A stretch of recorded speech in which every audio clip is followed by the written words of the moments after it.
Oi pessoal, boa tarde, tudo bem? Bom pessoal, hoje então, a gente está aqui para finalizar o nosso último dia de apresentação.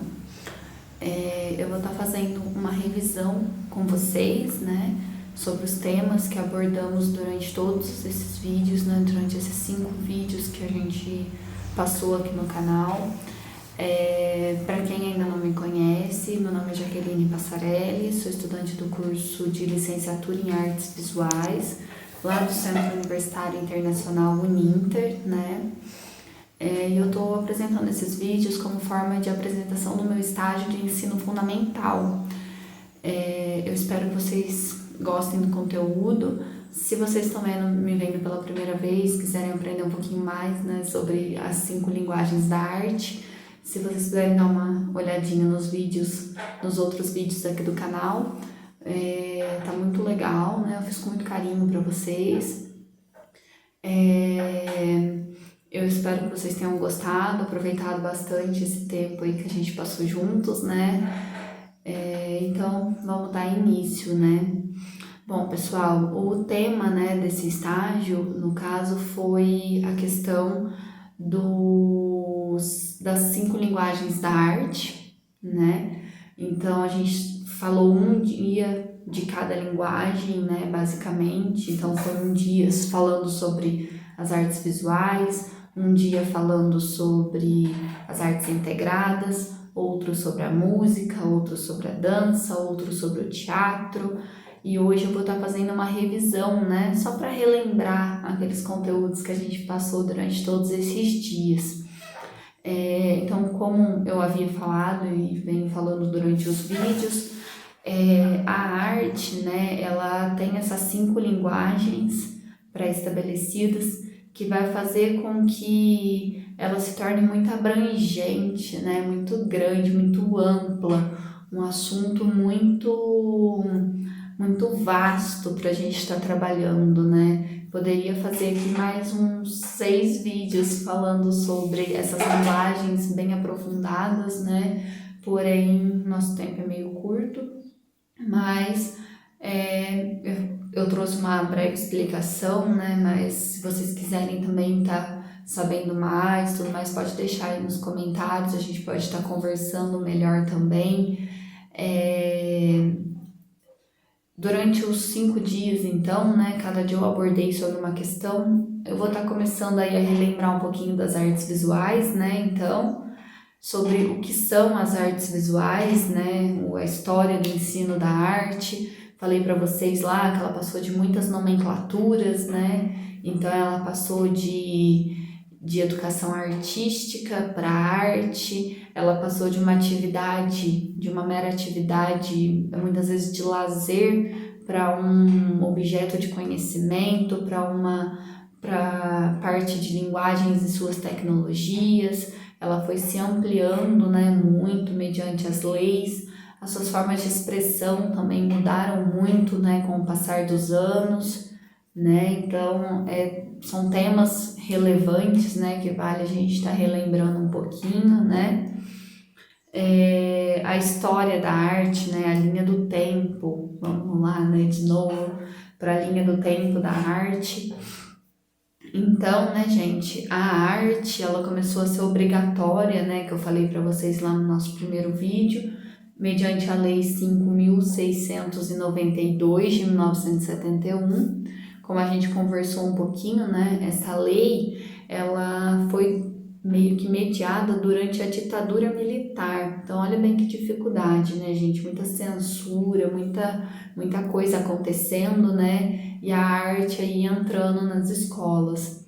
Porém, essa arte, ela entrou na escola, mas ela entrou como uma atividade, Muitas vezes ainda era considerada até uma atividade de lazer. Então, por exemplo, ela não era considerada uma disciplina importante para o desenvolvimento, ela era uma atividade, que se fazia na escola e tudo mais. Ela, nessa época aí, ela ainda era chamada de educação artística, que muita gente aí deve lembrar, dessa época que a gente ia para a escola e tinha lá no boletim, educação artística. Hoje é arte, né? Então mudou bastante essa questão também.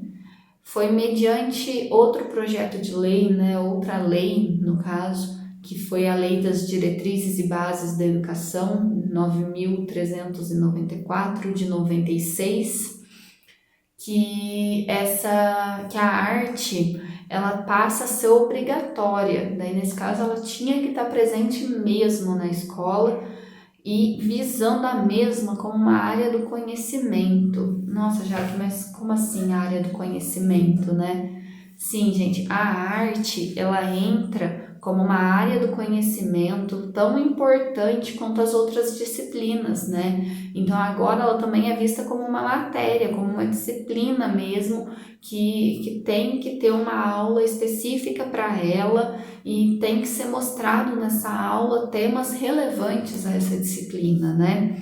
Então é através da LDB que sai essa questão e ela muda a nomenclatura novamente para arte e ela começa a ser realmente obrigatória nas escolas, né? Logo depois, né, como eu passei, ainda surgiram algumas leis referentes à música também nesse período, porém em 2016, com o projeto de lei de número 13.278, a arte ela se desmembra nessas 4 linguagens que eu havia falado para vocês. A última linguagem ela entra um pouquinho mais para frente. Essas 4 linguagens então são as artes visuais, a dança, a música e o teatro. Então agora essas 4 linguagens elas estão na legislação também, né? Ela tem que ser cumprida, o que é de suma importância aí, né? Para estar fazendo essa disseminação, né? Para estar fazendo esse jogo aí. Além disso, prosseguindo, né, com essa história, em 2017, com a lei de número 13.415, né, a arte ela entra na área de linguagens e suas tecnologias. Então, como assim, já que linguagens e suas tecnologias? Ela entra literalmente como ensino, como área do ensino, tipo língua portuguesa, inglês, história, ela vai entrar mesmo como uma disciplina visando um desenvolvimento para o aluno de suma importância, né? Então, por isso que é importante essa questão aí do desenvolvimento, né, e tudo mais. É muito legal a gente estar vendo como que mudou, né, com o passar dos anos, como que mudou essa questão aí da arte na escola, né, que a arte ela não foi só, não ficou naquilo, né, ela foi se atualizando, foi ganhando espaço mesmo, né, o que é super legal mesmo tá fazendo. Ainda em 2017, né, como eu falei nos vídeos anteriores, porque da BNCC eu citei bastante nos vídeos, nos vídeos. A base, ela em 2017 é homologada à Base Nacional Comum Curricular, que é a famosa BNCC. A BNCC, né, gente, ela vai contemplar diversas áreas do conhecimento, né, visando o ensino igualitário.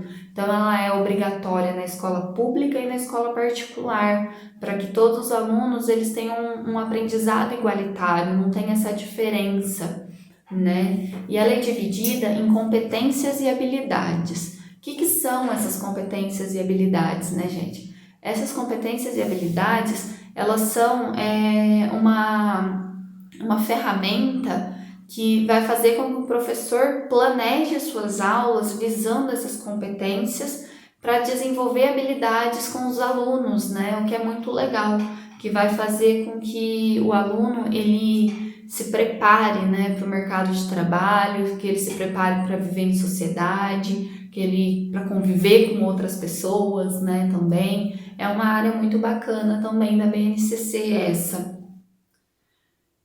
Dando continuidade, né, a gente falou um pouquinho no vídeo também, lá das artes visuais, sobre o que elas são, né, o que são as artes visuais, né, e a gente pode definir as artes visuais como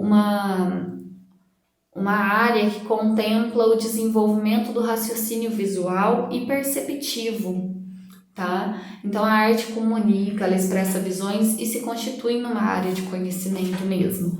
Então a criação desse raciocínio visual é muito legal, que foi os exemplos que eu dei no vídeo lá das artes, da gente, por exemplo, do professor passar uma coisa em sala de aula e esse aluno levar essa informação para a vida, né? Levar essa informação pro dia a dia dele, né? Então ele tá caminhando, vê algum elemento e fala, nossa, olha, eu lembro daquilo que a professora falou lá na sala de aula e tudo mais. Então essa questão do raciocínio visual, das expressividades e tudo mais é muito interessante para estar trabalhando com a arte, né? Além disso, a arte visual ela é muito ampla, como eu já falei. Então ela vai contemplar tipo, muitos aspectos, né? Vamos dizer assim. Então o que ele vai passar? Olha, ele vai contemplar a parte de desenho, pintura, gravura, escultura, colagem. Com a atualidade surgiram ainda os vídeos, cinema, fotografia, stop motion, e diversas outras formas visuais mesmo, né? As performances também, elas entram nessa dinâmica aí das artes visuais, né? E tudo mais. A parte da pintura, ela é muito ampla, então a gente tem tipo artistas, né, que usam a pintura de forma realista. Então você olha para aquela pintura, você vê mesmo, por exemplo, a Mona Lisa, você olha para aquela pintura e você vê uma mulher, vê uma pessoa, como ela está sentada, a expressão, né, e tudo mais. Do mesmo jeito que existe outros pintores que trabalham de forma abstrata, então com formas geométricas, linhas, pontos, formas, cor, né, e tudo mais, que daí é um sentimento da forma com que ele está se expressando.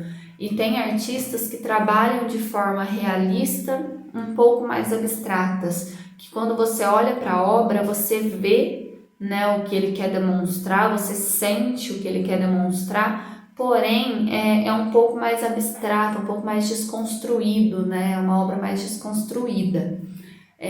Alguns exemplos que eu posso citar para vocês de artistas que trabalham com essa, mais ou menos com esse segmento, né? Pablo Picasso, Leonardo da Vinci, Van Gogh, Monet. Tem pintores também brasileiros como Cândido Portinari, Tarsila do Amaral, Kandinsky também, ele também trabalha com essa questão de bastante de forma, linha, cor, ponto de visão. Você olha para a obra dele e já bate o olho a primeira coisa que você vê na obra dele é aquele elemento que ele colocou como elemento principal, porém ao mesmo tempo do outro lado da obra tem um equilíbrio, né? Não é uma coisa bagunçada, né? Vamos dizer assim. É muito legal estar observando. Fora que, né, as pinturas, elas estão com a gente aí desde a pré-história, né? Que a gente conversou bastante também sobre essa questão durante os vídeos. Então, querendo ou não, a pintura, assim como as outras linguagens, elas estão com a gente aí desde a pré-história. Na pré-história, a gente tinha as pinturas rupestres, né, que eram feitas nas cavernas como forma de comunicação. Então, quer dizer que, tipo, qualquer pintura, qualquer elemento visual, ele acaba sendo uma forma de comunicação, né? Como assim, Jaque? Por exemplo, a pintura, a escultura, a pintura rupestre, uma música, uma dança, é uma forma que a pessoa está vendo de se expressar, uma forma que a pessoa está vendo de colocar para fora algum sentimento, alguma coisa que está incomodando ela, ou então alguma coisa que está deixando ela muito feliz, ela quer mostrar para todo mundo. Então, através disso daí, a gente consegue tá vendo muitas características, né, nas obras que tem.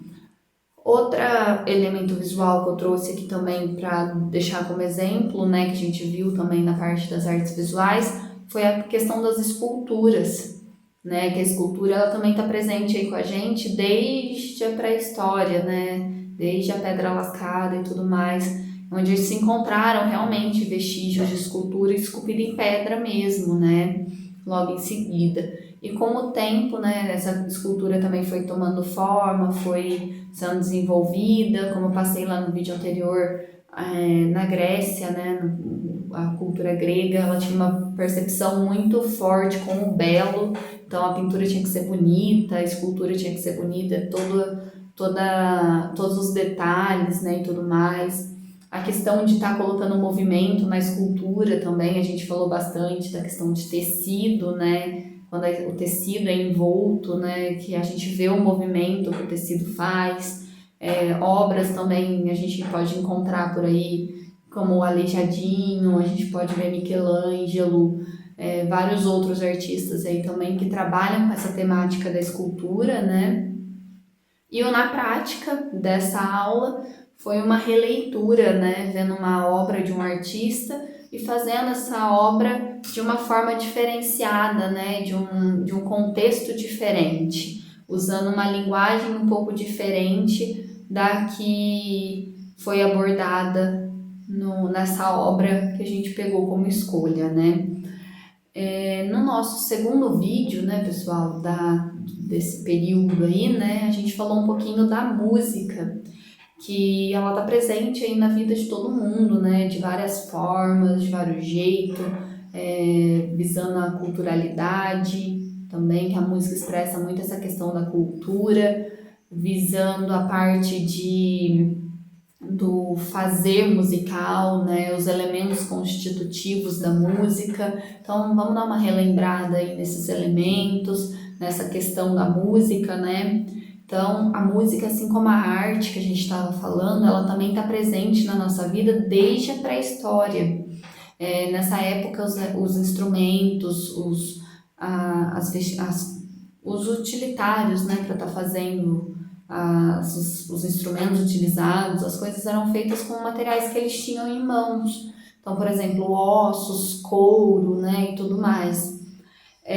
Já na Grécia, por exemplo, né, que a gente também estava falando um pouquinho, a música era tão importante que era só considerado manifestação artística a música e a poesia. Então, olha que legal, né, gente? A música, ela tá aí também com a gente há muito tempo. E olha como ela foi sofrendo modificações durante esse período, né? Durante o período que ela foi se desenvolvendo, né? Desde lá da pré-história até hoje. Então, ela vai se desenvolvendo muito. Outra questão que eu abordei também, né, foi o significado da música. O que a música significa, né? O que ela transmite. A música, gente, ela se constitui basicamente de uma sucessão de sons, né? Então, essa sucessão de sons, eles são entremeados, né, por curtos períodos de som e curtos períodos de silêncio, organizado de um determinado tempo, né? Então, a música, ela tem um tempo, tem período longo, período curto, tem som, tem silêncio, né, e tudo mais. E a música é uma combinação de elementos, então, né, que a gente pode colocar ela aí, então, como uma combinação de elementos sonoros, né, que são percebidos pela nossa audição. Então, a música, ela é um elemento que a gente usa como instinto à audição, né, para estar apreciando, para estar olhando, vendo, né, e tudo mais.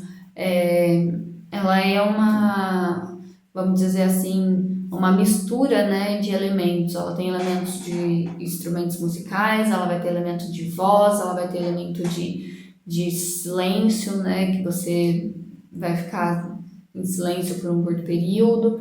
Além disso, como eu expliquei para vocês na parte dos elementos constitutivos da música, né, eu passei certinho lá no vídeo da música, os elementos que constituem uma música. Então, quais são esses elementos, né? A gente pode considerar esses elementos da música aí a altura, né? Que nesse caso a altura é um dos principais parâmetros da música, é um dos principais elementos que constituem a música, né? Então, essa altura, ela vai definir se um som é mais grave ou se o som é mais agudo, né? E através desses sons que vão surgir as melodias. Então, a melodia é aquele som que fica atrás, né? Vamos dizer assim. quando tem uma música cantada, vamos dizer, o som é a melodia é aquele som que fica atrás, né, da voz da pessoa, vamos dizer. E essa melodia ela é criada então por essa parte de sons graves e sons agudos, que daí vão se transformar na melodia. Porém, a melodia ela é uma série de notas musicais, né, que eu até exemplifiquei, as notas dó, ré, mi, fá, sol, lá, si, dó. É uma série de notas, né, que faz a pauta, né, e determina um padrão rítmico. Então, essa melodia com as notas musicais e esse som de grave e agudo, olha como tá tudo interligado, né, gente? Eles vão fazer o ritmo da música, né? Então, eles vão ver se essa música é mais movimentada, se essa música é mais parada, se essa música ela vai por um tempo maior, se ela fica num tempo menor, e tudo mais, né? Então, a melodia e a altura, elas são uns parâmetros muito importantes da música. Além disso, né, gente, a gente tem ainda como elementos a intensidade, que a intensidade ela vai ser caracterizada se o som é mais forte ou então se o som é mais fraco e tudo mais, né? Então, por exemplo, a gente tinha ali atrás a altura, né, que era um som grave e um som agudo. Então, essa parte da intensidade que vai definir se esse som grave ele é mais forte, se ele é mais fraco, se essa intensidade ela é mais forte, se ela é mais fraca, né? O agudo ele é mais forte, mais fraco, se ele é mais longo, se ele é mais curtinho. Então é isso que vai definir para a gente criar o ritmo da música, né? Além disso, tem a duração. O que é a duração do som, né, gente? A duração, ela se caracteriza se o som é mais longo ou se o som é mais curto, né? O próprio nome mesmo já meio que especifica se o som ele vai ter uma duração mais longa ou se ele vai ter uma duração um pouco mais curta, né? De determinado estado sonoro. Além disso, como eu falei também no vídeo lá da música, temos o timbre, né? Que o timbre ele é o som que a gente ouve. Então vamos dizer assim, se tem numa música um instrumento vamos supor, um violão, uma bateria, um baixo e uma voz cantando, né? O timbre é o que vai fazer a gente diferenciar esses 4 instrumentos, né? E a voz. Então, por exemplo, eu vou ouvir e vou falar, nossa, agora tá tocando uma bateria, agora tá o violão, agora tá o baixo, agora é o moço que tá cantando. Então, é isso que vai definir, é através do timbre, né, que define essa questão aí da audição, né? Vamos dizer que a audição meio que é a parte mais importante, né, do timbre. A gente abordou também um pouquinho na questão da música, a parte das atividades musicais e o ensino. Como que a gente pode colocar a música presente no ensino, né, gente? Eu dei como exemplo, bem legal, né, a questão da gente utilizar a música de forma de composição, execução e apreciação. Porque a música é uma forma de expressão. Então, se o aluno vai se expressar através de um desenho, de uma pintura, de uma gravura, por que ele não pode se expressar através da música também, né? É mais ou menos nessa linha de raciocínio. Então, a composição, né, ela é a atividade de criação musical. Então, é a atividade que o aluno vai estar criando a música dele mesmo, né? Como eu falei anteriormente, é a forma com que ele vai estar se expressando, né? A forma com que ele vai achar para se expressar melhor. A execução, ela vai se referir, no caso, né, à performance, né? Ou seja, o cantar ou tocar.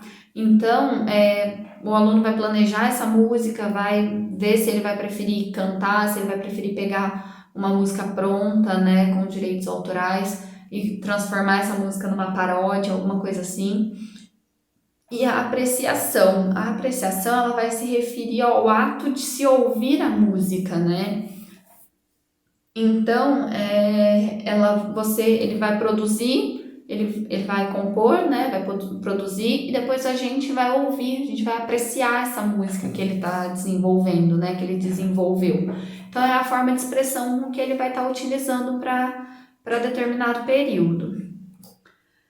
Além disso, né, a música na sala de aula, ela é uma forma produtiva, além de proporcionar para os alunos a oportunidade de se expressar, de criar, de interpretar suas próprias criações, né, e a de outras pessoas também, não só as deles, né, eles podem, por exemplo, um trabalho em grupo, ou então eles podem interpretar, né, tipo fazer uma criação deles, ou então usar alguma coisa imaginária, alguma coisa de outro cotidiano, alguma coisa assim. Então não é só a música, através da música, né, você não vai ter só aquela afinidade, você vai constituir muitas outras informações aí com o aluno, né?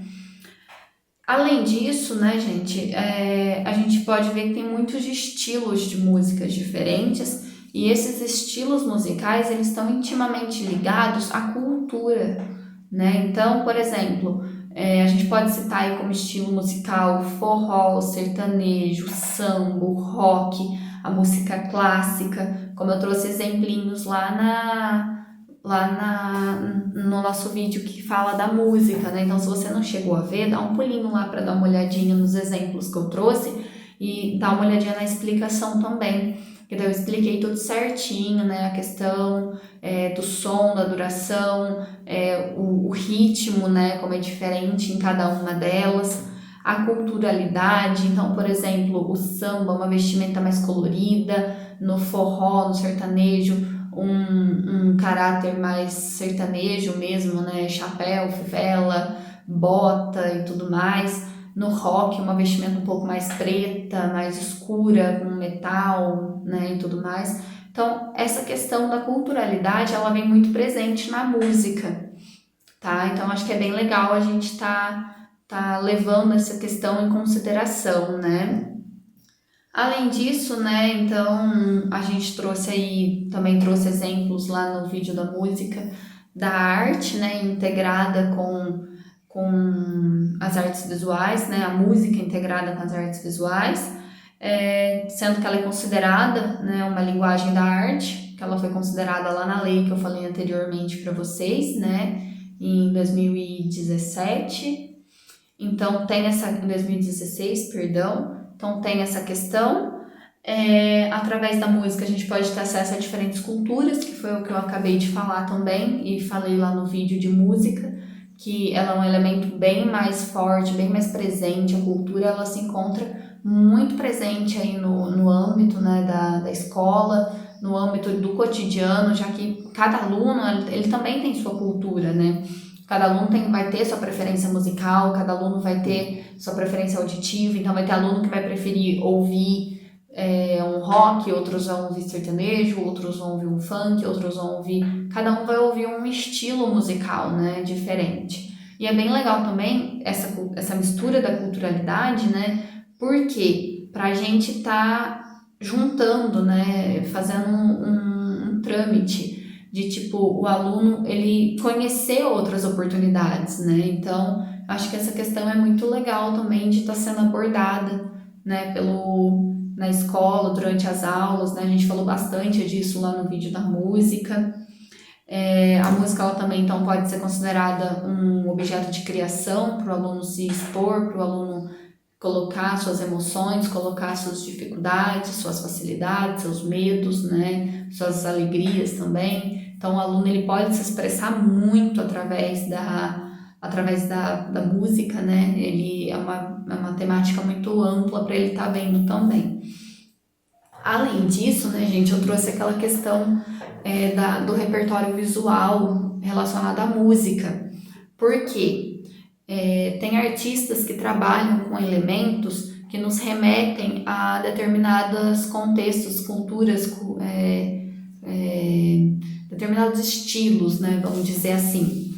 Então eu citei lá no vídeo de artes o Alfredo Volpi, né, o artista que ele trabalha com essa temática mesmo de quadros de bandeirinha, né, o carro-chefe dele, vamos dizer assim, são as bandeirinhas. E quando a gente olha para essa imagem, para o artista, né, para os quadros do artista, o que vem na cabeça da gente? Vem a festa junina, né, a famosa bandeirinha, né, quadradinha.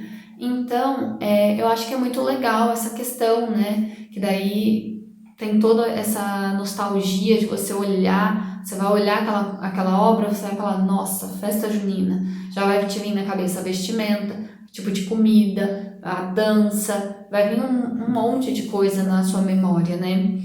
Eu citei também que a música, né, ela não é só a música, né, o que você ouve, ela tem elementos visuais também. Então, esses elementos visuais, eles estão representados em obras de vários artistas da arte, né? Como, por exemplo, na parte de você olhar para uma obra e ver um instrumento. Isso a gente consegue ver em algumas obras de Picasso, por exemplo, né? O violão, a guitarra, né? Vamos dizer assim, expostas nesses quadros, né? O que é muito legal também. Eu acho bem relevante a gente tá explorando esse universo, né? Instigando a arte e música, os dois juntos, que vai trazer um conhecimento bem abrangente. Bom, na prática, né, na parte desse vídeo, na parte que eu faço, que do final, né, que eu sempre deixei um vídeo, ou na prática desse tema do vídeo lá da arte, foi a releitura de uma música. Então, pegar uma música que a pessoa goste muito, né, e transformar ela em um desenho, numa releitura, numa gravura, numa pintura, transformar ela em algum elemento, né, em alguma coisa que só de você olhar você já vai saber que música que você que música que você quis apresentar, né? Música que você quis estar abordando, né? Vamos dizer assim. No nosso terceiro vídeo, né, gente? A gente falou um pouquinho sobre a apresentação do teatro, né? Sobre essa arte, a quarta linguagem que é o teatro, né? Terceira linguagem que é o teatro. Falamos um pouquinho sobre o que é o teatro, né? Que o teatro ele é uma forma de arte, né? Que é um conjunto de atores que interpretam uma história, uma atividade, um acontecimento, né? Para um público ou para algum lugar, né? Então, o teatro é bem legal por conta disso. E falamos um pouquinho também dessa parte do teatro, que ele é interessante por ser uma atividade que vai misturar aí o artesanato, sofisticação, a teoria com a prática, que foi o que a gente falou muito, né? Que sem teoria não tem prática, sem prática não tem teoria, que é bem legal estar interligando essas duas temáticas para estar fazendo com que o aluno gere uma aprendizagem mais significativa, entenda melhor sobre esses processos, né, e tudo mais.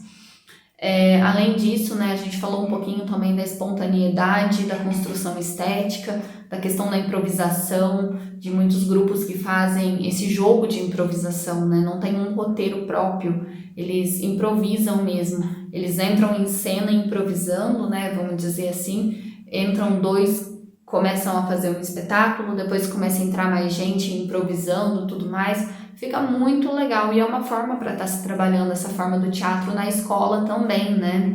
Através de um jogo dramático, né, e tudo mais, na improvisação, que vai fazer com que auxilie na memória, na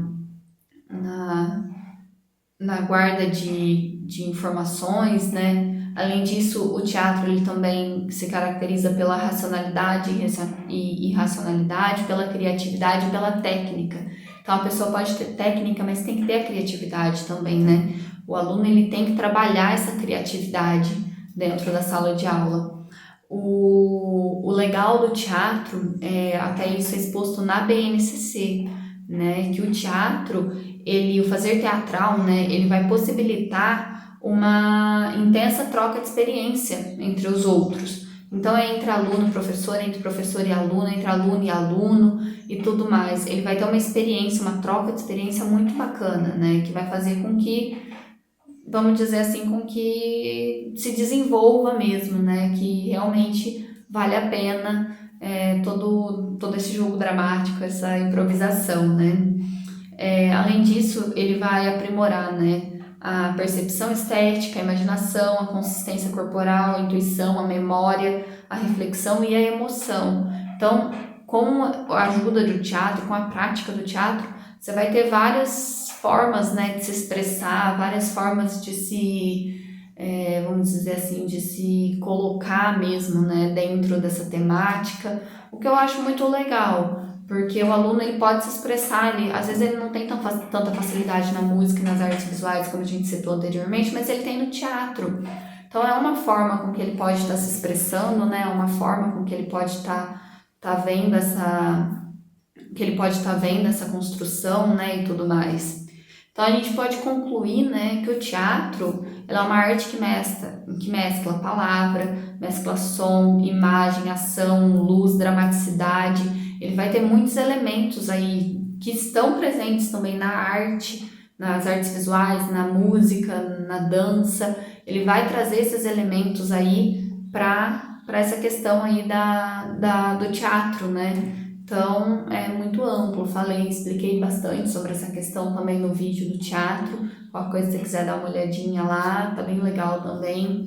A gente falou um pouquinho também no vídeo do teatro sobre a questão dos palcos, né, sobre a questão do palco italiano, que é o palco mais tradicional, os atores na frente, a plateia de frente para os autores, para estarem assistindo a uma peça teatral, sobre o palco grego, né, o teatro grego, que é ao ar livre, então é feito em praça, em rua, em estádios, por exemplo, onde o pessoal fica ao redor da apresentação e a apresentação ocorre no centro.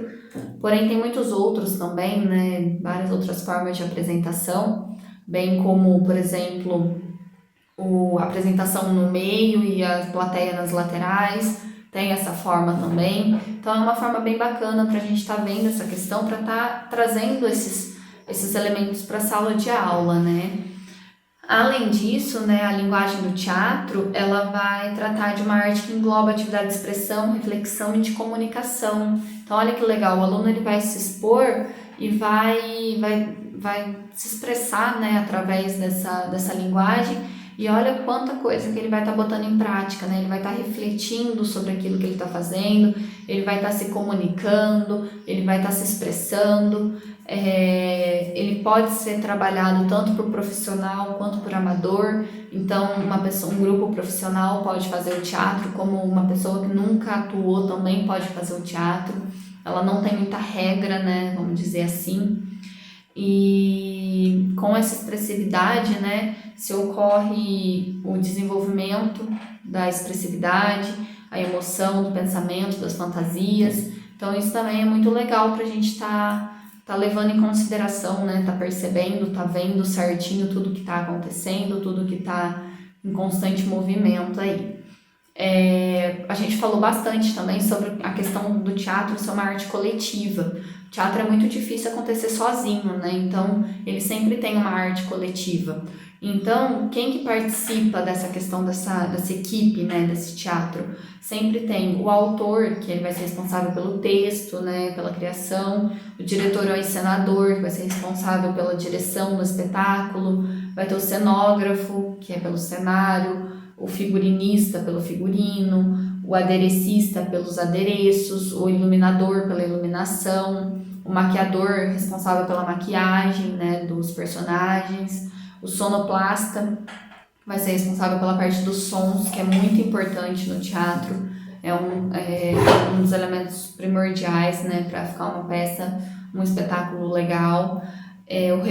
O preparador corporal, que é quem vai preparar os artistas, né, os ensaios e tudo mais, entre muitos outros, né, que essa arte coletiva ela vai depender do tamanho dessa peça, né, se é uma peça profissional, se é uma peça amadora, então não tem muito uma regra, a gente só não consegue fazer um teatro sozinho, né, vamos dizer assim, tem que ter sempre uma equipe por trás. Como que a gente pode usar o teatro na sala de aula então, né, gente? Como eu falei anteriormente, falei lá no vídeo do teatro, eu não vou me aprofundar nessa questão, porque senão a gente vai ficar com um período muito longo, né? O teatro, ele pode ser usado na sala de aula como forma do jogo dramático, né? E como a forma da improvisação, que foi o que eu falei logo ali atrás, dessa questão de fazer uma peça sem preparação, vamos dizer assim, só um jogo mesmo. Somente para a sala também, né? De um começa, entra outro e assim vai indo. Então, um jogo dramático com as crianças menores, para estar fazendo essa questão da fantasia, né? Às vezes eles veem um adulto, vê alguma coisa que eles gostam e querem representar. Então essa questão do jogo dramático é bem bacana. Então essa parte aí dentro da sala de aula, né? O teatro dentro da sala de aula, ele tem que ter objetivos um pouco diferentes do que o teatro em grupos, né? Vamos dizer assim, de grupos de teatro. Então o teatro na sala de aula, ele deve meio que ser, vamos dizer assim, ele deve meio que visar, né? Vamos jogar assim, ele deve meio que visar um laboratório, né? Que o objetivo principal é a criatividade, né? Ele vai ter que, o objetivo principal do teatro na sala de aula é a criatividade. Então, eu falei bastante do teatro, do jogo dramático lá no vídeo também, né? Referente ao teatro. Algumas questões só sobre o jogo dramático que eu gostaria de ressaltar aqui, né? É que ela é uma forma de arte por direito próprio, então o aluno ele vai se diversificar, ele vai ver o que ele acha melhor, vai ver o que ele acha mais interessante, né, para estar realizando.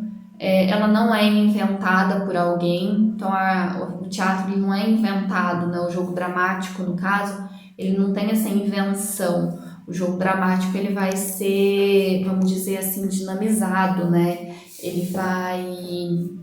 É a criança que vai jogar ele, né? Que vai soltar a criatividade.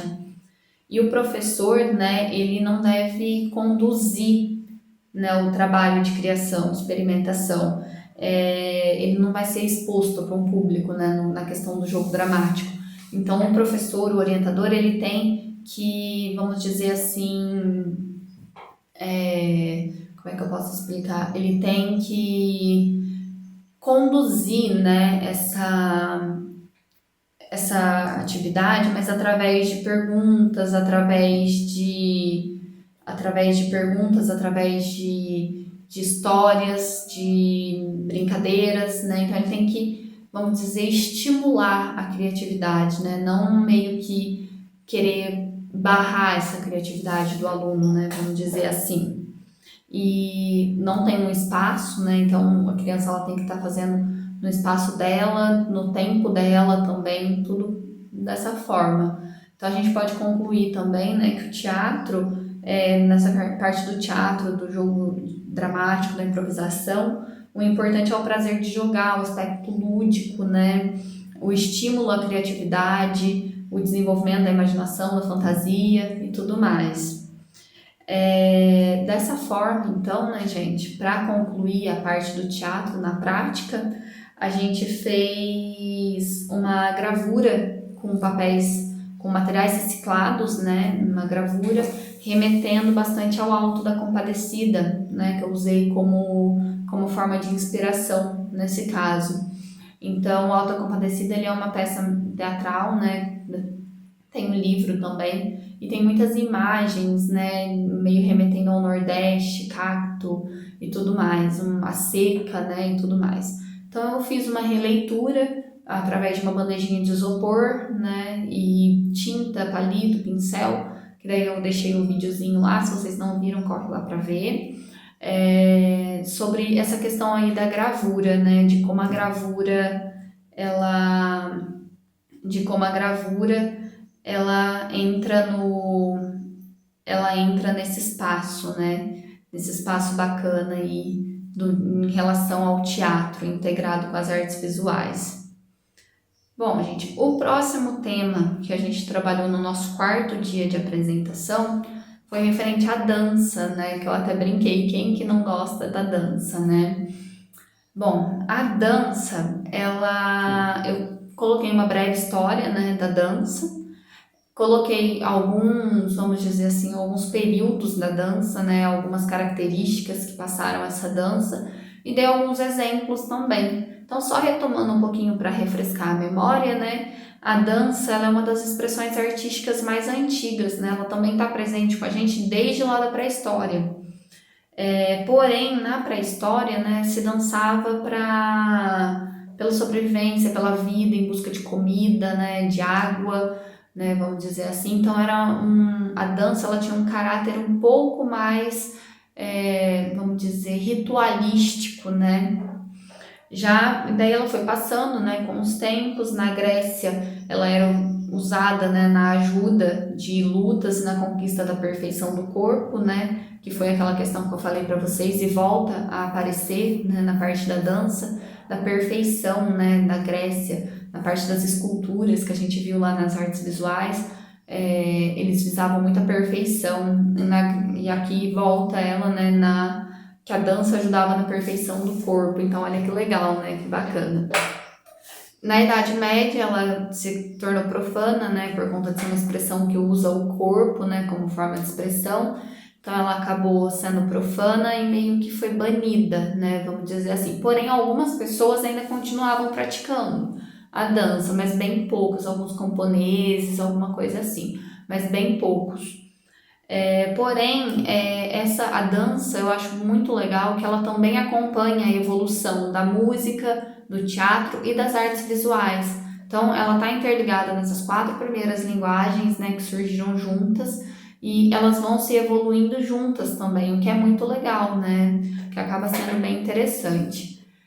Como os períodos da dança, né, eu citei no vídeo que a gente fez referente a esse tema, a dança primitiva, né, que engloba no caso a parte da pré-história, né, que o homem dançava pela sobrevivência, pela natureza, pela busca de alimentos, né, e o legal é que eles deixavam esses acontecimentos registrados por pinturas rupestres. Olha a arte visual aí, gente. Então, essa dança que estava presente na época da pré-história, ela era registrada por desenhos na parede das cavernas também. Então, olha como está interligada essas duas aí, né? Além disso, ainda teve o período das danças milenares, né, que foi no Egito, no Egito ela era considerada sagrada. Então, vamos dizer assim que no Egito ela dançava-se para os deuses em casamentos e funerais. Olha como muda, né, essa questão. Na Grécia, ela originou-se também dos rituais, né? Porém, eles ajudavam a preparar fisicamente os guerreiros para guerras, né, e tudo mais. E sempre eram feitas em grupos, era muito difícil ser individual nessa questão. Depois, na questão da Roma, ela entra em decadência, né, pois nunca foi privilegiada e só vai recuperar sua importância no Renascimento. Então a Roma ela foi mais ou menos nesse período aí, né, no qual ela foi meio que banida. Que daí na Idade Média a dança, assim como todos os outros movimentos artísticos, né, porque todos eles sofreram um pouquinho durante esse período, né, todos eles sofreram uma decadência.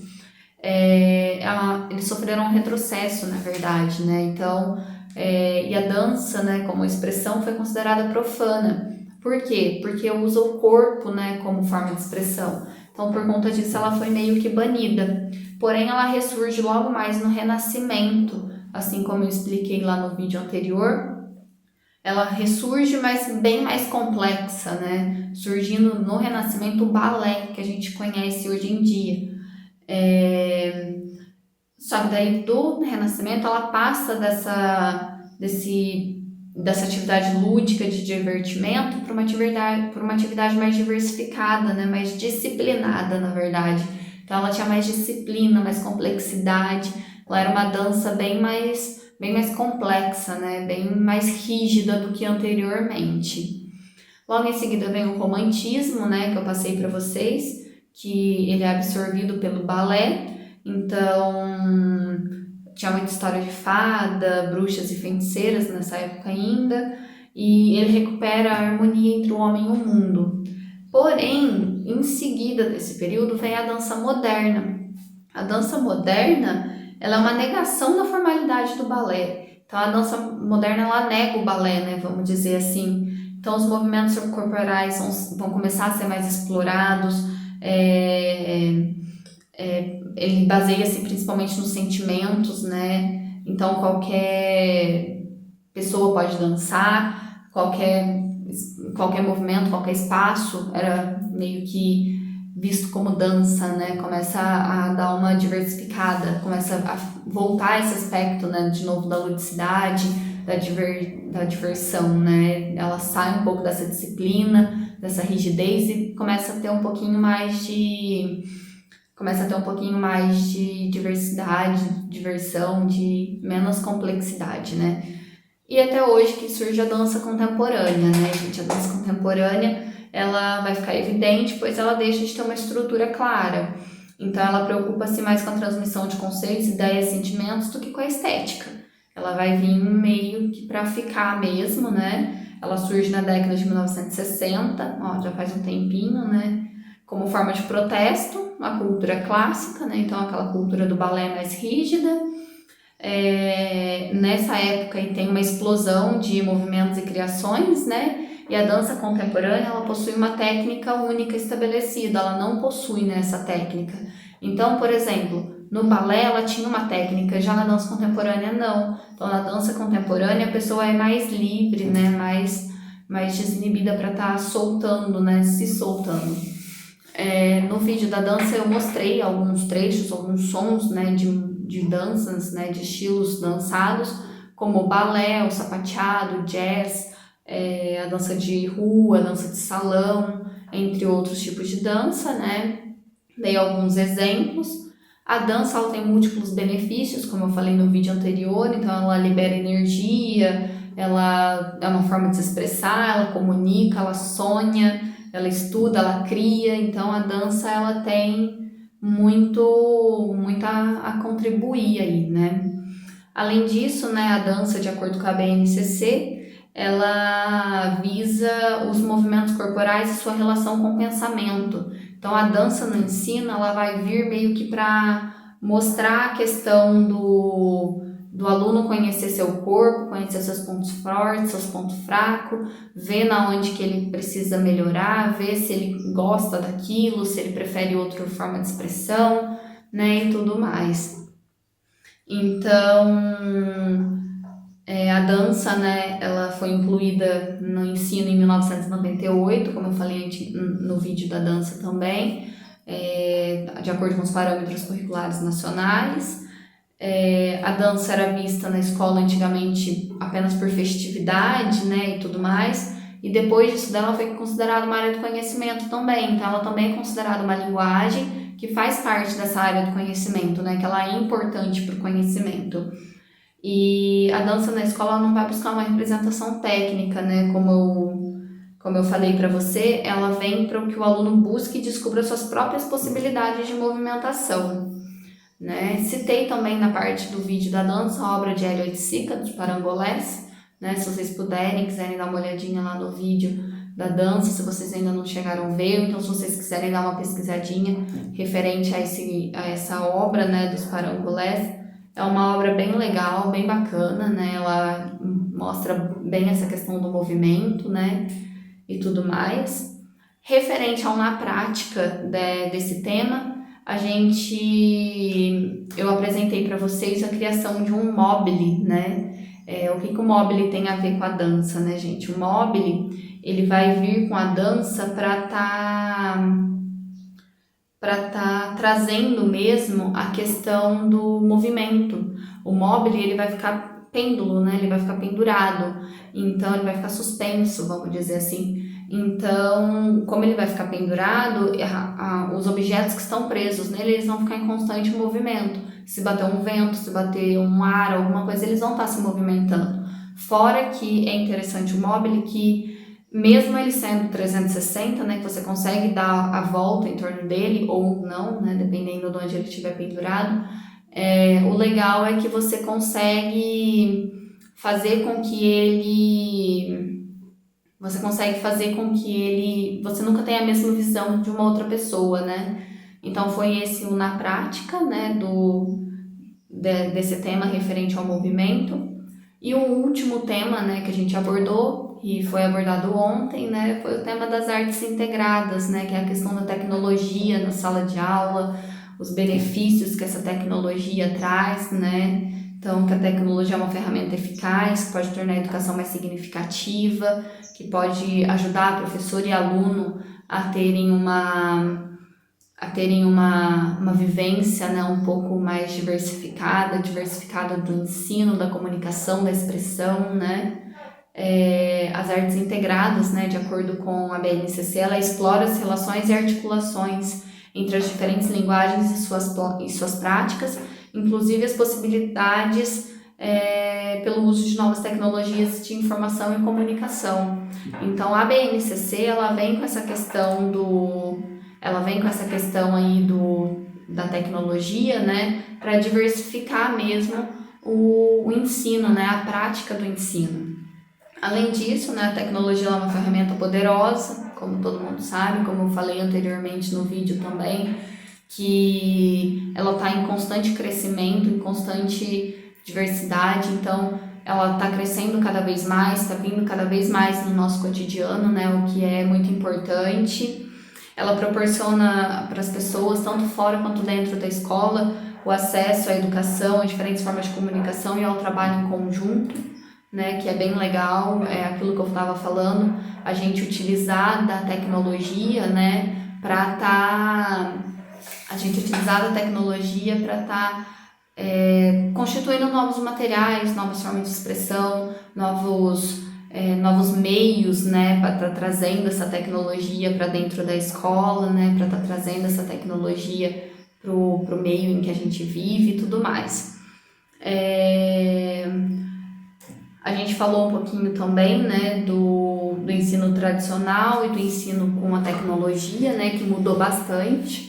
Então a gente pode estar falando de materiais, equipamentos físicos para materiais e equipamentos digitais, né, que auxiliam na aprendizagem, as formas de pesquisa, né, o acesso a essa informação também mudou bastante, né, que na escola a gente tinha um acesso um pouco mais limitado, depois disso o acesso já veio ficando cada vez mais recíproco, né, mais fácil de estar se encontrando.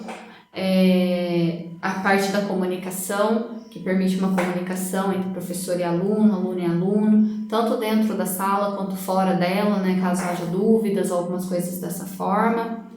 Falamos um pouquinho também dos benefícios, né, para os professores, que é a questão da flexibilidade, a se conectar mais com os alunos, a se integrar mais, conhecer melhor os alunos, né, a acessar mais recursos. Então, por exemplo, eu estou passando algum tema relacionado, vamos pesquisar alguma coisa lá em algum site de notícias, alguma coisa assim, para a gente ter esse acesso, né, em tempo real, ou então vamos procurar um vídeo, algum trecho de filme que vá contrapor, né, que vá ajudar nesse conhecimento, né, na construção desse conhecimento, e a gente vai ajudando o aluno a ter uma aprendizagem mais significativa. Além disso, né, a gente também tem os benefícios para o aluno, que ele vai permitir uma experiência de aprendizagem mais personalizada, já que ele já tem acesso a essa tecnologia constantemente no seu cotidiano, né? Na escola, tendo essa tecnologia também, ele vai ter essa interação, vamos dizer, esse estímulo a mais, né, para estar desenvolvendo, para estar se interessando pelo assunto. Dessa forma, vai fazer com que o aluno tenha uma aprendizagem mais significativa, guarde aquele conhecimento por mais tempo. Então, ele vai melhorar a comunicação, como eu dei um exemplo no vídeo anterior, por exemplo, eu estou com dúvida nessa disciplina, será que você consegue me ajudar? Vamos fazer uma videochamada para explicar melhor. Então, a gente consegue, através desses recursos tecnológicos, conversar com a pessoa frente a frente, que a gente está conversando aqui agora, mesmo estando a quilômetros de distância, né? Então é muito legal essa questão também. E ajuda a preparar os alunos para o futuro, né? Para eles estarem preparados para um futuro que provavelmente vai ser muito tecnológico, né? Que essa tecnologia está se avançando cada vez mais, então provavelmente no futuro vai ter um recurso muito forte, né, dessa tecnologia, um recurso tecnológico muito amplo, né, muito amplificado, o que é bem legal também para a gente tá levando em consideração, né. Bom, no vídeo anterior, então, que eu fiz ontem, né, referente às artes visuais, às artes integradas, perdão, eu citei 4 exemplos, né, que a gente pode estar relacionando eles, que foram a fotografia, o cinema, o pop art e os quadrinhos. Cada um deles tem uma forma, né, para estar se expressando, tem várias, vamos dizer assim, tem uma história muito ampla também, porque está com a gente há muito tempo, foi criado há muito tempo, né, mediante aos acontecimentos, e está também em constante evolução. Então é legal estar passando essa questão para os alunos. Além do mais, né, foi tratada a questão da fotografia em seus diferentes contextos, né, tipo, diferentes tipos, como o fotojornalismo, a fotografia de retrato, a fotografia de paisagem, a fotografia publicitária, que eu dei até alguns exemplos de como trabalhar com essa fotografia na sala de aula, né? Então, se você não viu o vídeo anterior, dá um pulinho lá para dar uma olhadinha, que tá bem bacana esses exemplos também. Como que a gente pode trabalhar, onde a gente vê esse tipo de fotografia, né? E tudo mais também.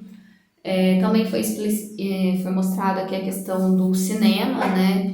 Da linguagem do cinema, que daí o cinema ele é um pouco amplo, porque ele pode abrir o cinema, que é um filme maior, pode ser um curta-metragem, um longa-metragem, um stop motion, ou um vídeo normal mesmo, né? Que também possibilita muitas formas que está se trabalhando na escola com essas questões, né?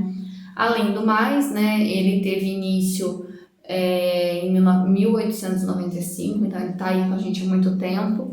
O cinema, como falei anteriormente, ele é considerado a sétima arte, então ele é muito reconhecido, vale a pena trabalhar com os alunos essa questão, utilizar recursos do cinema, como eu falei, trechos de filme, perdão, para estar vendo, para estar fazendo para estar complementando algum tema, né, alguma coisa. Citei também alguns artistas, como os irmãos Lumière, Jorge Méliès, que eles foram os precursores, né? Foram quem meio que criou o cinema, né? Foi citado também no vídeo anterior. A questão do pop art, a relação com quadrinhos, né? A questão da cor, a questão do uso de personagens, a forma de expressão, é bem interligada essa parte dos artistas que trabalham com a pop art e de elementos visuais que estão presentes no pop art e nos quadrinhos, né? Tipo os balões, os grafismos de movimento, né, que são os pauzinhos, por exemplo, ou então os elementos de som, né, que também estão presentes, a cor também é uma parte muito comum de se estar vendo aí no pop art e também tá no cotidiano, além de que no pop art também eles usam muito essa questão de lata de refrigerante, de embalagem de alimento, bandeira, panfleto de propaganda, como forma de inspiração para estar criando, né, esses elementos aí do pop. Para finalizar, né, a gente teve o Na Prática, que o Na Prática, nesse caso, foi feito 2 atividades, né, em uma só, vamos dizer assim. Uma delas foi uma fotografia, que foi tirada por mim mesma, né, e a outra foi a questão de um desenho, né, então teve essas 2 partes, o desenho e a fotografia. Então eu representei aquela fotografia, né, eu fiz uma releitura dela através de um desenho, e o desenho eu utilizei elementos do preto e branco, luz e sombra para estar dando a finalização nele. Daí deixei lá no vídeo anterior, qualquer coisa dá um pulinho lá para ver que ele tá muito legal, tá, gente? E foi isso, gente, nosso mini seminário, né, vamos dizer assim. Eu adorei estar aqui com vocês durante esse período, espero que vocês tenham gostado também. Qualquer dúvida, indicação, crítica, qualquer coisa que vocês queiram estar me falando, podem estar deixando aqui nos comentários, eu vou estar respondendo todo mundo. Eu espero que vocês tenham gostado, tenham aprendido um pouquinho mais sobre essa questão das 5 linguagens da arte. Espero vê-los em breve, né? Se Deus quiser. E foi isso, gente. Muito obrigada mesmo. Qualquer dúvida eu estou à disposição. Um beijo e tchau, tchau!